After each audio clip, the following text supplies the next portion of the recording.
Performance enhancement drugs continue to be a problem in sports.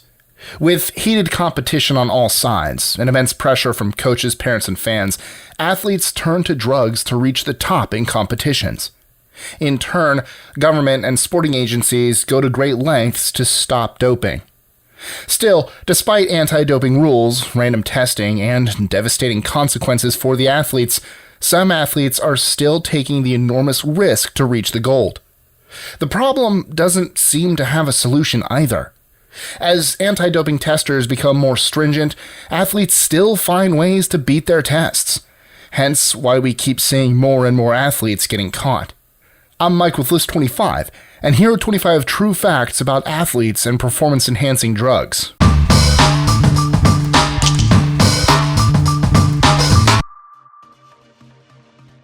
25. Using performance enhancement drugs, or doping, came to the world's attention when Danish cyclist Knud Ennemark Jensen died due to abuse of amphetamines during the 1960 Rome Olympics.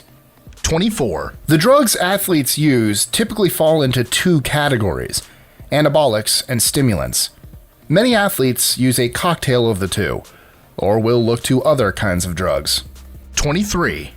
For instance, in the 2003 Dublin Olympics, UK sprinter Dwayne Charles used a combination of drugs to improve his performance, recovery time, sluggishness, and reaction time. He was disqualified when it was discovered. 22. Athletes often will use diuretics, a drug that kicks the kidneys into overdrive and masks other doping substances in the bloodstream. 21.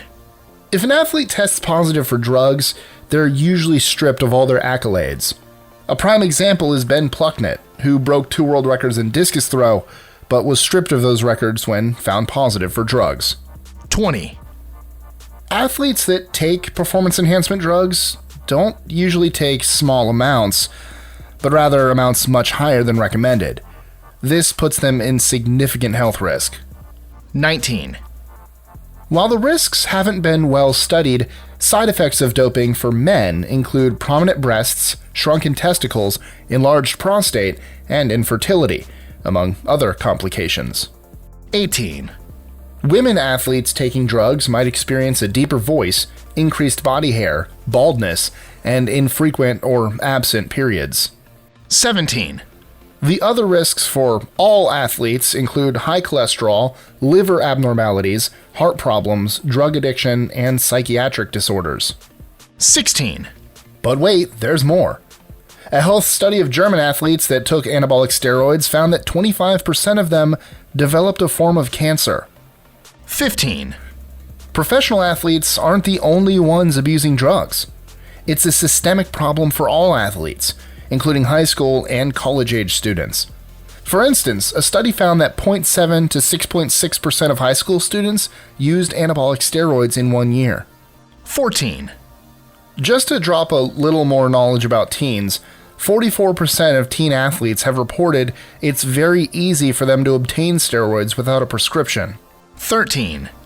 Despite the efforts of the World Anti-Doping Agency and the U.S. Anti-Doping Agency to combat doping in professional sports, the anti-doping database found that cases of doping have only increased in recent years. 12. While doping became of particular interest in the 1960s, it has its roots in ancient sports. The ancient Greeks would eat animal hearts and testicles, take fungi and hallucinogenic potions to give them an edge. 11. If an Olympic athlete is ever caught doping, their medals are taken away, and the athlete next in line receives it instead. Since 1968, 25 athletes who should have won gold received the medal retroactively after a doping case. After that, there were 41 cases for the silver medal and 56 for the bronze. 10. In the Olympics, across all sports, Russia and Turkey are the most guilty of doping by a wide margin. For example, 225 Russian athletes were found having taken banned substances, and that was just in 2013.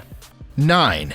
While in most cases individual athletes choose doping, Russia is a very different animal, with whistleblowers like Yulia Stepanova pointing to the Russian government and Vladimir Putin's direct involvement. 8. Of course, Lance Armstrong's doping scandal rocked the world in 2012. He'd discovered a way to bypass drug tests for over 12 years. His medals and accolades weren't stripped until 2013. 7. For Armstrong, and as it turns out, many other cyclists, evading detection from anti-doping testers wasn't all that complicated. In many cases, drug testing checks were so poor, all Armstrong had to do was not answer the door when they knocked. Literally. 6. So, how exactly do doping athletes beat drug testing? Naturally, most assume urine replacement, and they'd be correct. One popular kit is called the Whizzinator, complete with clean urine, warming packs, and a prosthetic penis. 5.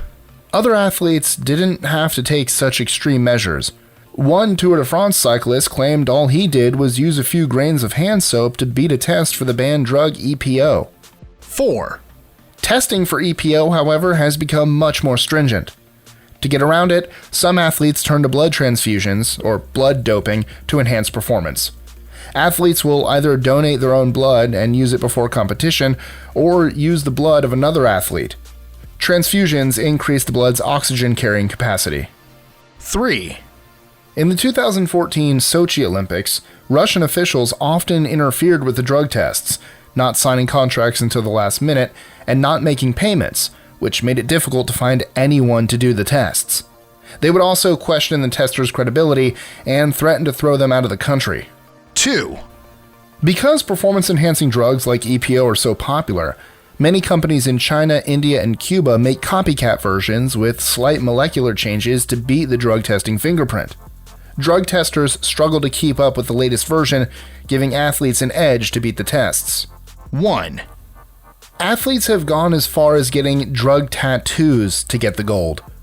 The tattoo needles have drugs that are injected into the body, allowing athletes to take smaller doses and not be detected. German research found this method is also 16 times more effective than getting an injection through a vein. So, have you or anyone you know taken PEDs? Let us know in the comments below, or tweet your answer to us at List25. Enjoying our lists? Be sure to click that subscribe button on the bottom right and the notification bell so you don't miss out on new ones every Monday through Friday. Share them with friends and help us consistently conciliate curiosity. And if you want even more lists, check out these videos here or just head to our website at list25.com.